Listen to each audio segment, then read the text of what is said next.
ஃபேவரட்டான ஆல்பம் இருக்கு எனக்கு. நான் யுவன் சங்கர் ராஜா சாரோட பெரிய ஃபேன். நான் அவரை ஃபர்ஸ்ட் டைம் மீட் பண்ண போகும்போது சொன்னது இதுதான். நான் அவங்க பெரிய ஃபேன், உங்க பிஜிஎம்க்கு ரொம்ப பெரிய ஃபேன்.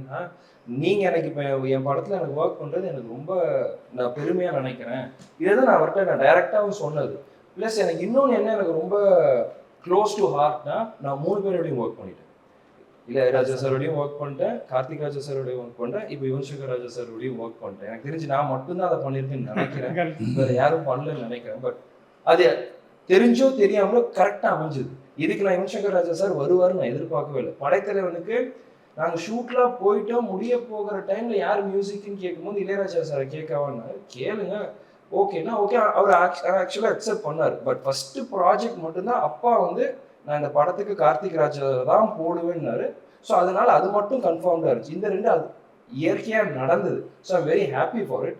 அண்ட் நான் ஃபஸ்ட்டு நான் 2-3 வாட்டி படம் டப்பிங் இதுலலாம் பார்க்கும்போது எனக்கு பெருசாக தெரியல அது எப்படி ஜட்ஜ் பண்ணணுன்ட்டு. பட் ஃபுல் ஃபைனல் கட் முடிச்சுட்டு பார்க்கும்போது யுவன் சங்கர் ராஜா சார் ரொம்ப அருமையாக பண்ணியிருக்காரு பேக்ரவுண்ட் ஸ்கோர். நான் எனக்கே அது ரொம்ப நல்லா இருக்குது, ரொம்ப சூப்பராக பண்ணியிருக்காரு அப்படின்னு எனக்கு ஃபீல். ஏன்னா யுவன் சங்கர் ராஜா சார் நம்ம நிறைய பிஎன்சி படம் பண்ணி பார்த்துருக்கோம். ரொம்ப வருஷம் கழிச்சு வந்து திருப்பி பண்ணுறாரு, ரொம்ப நல்லா பண்ணியிருக்காரு.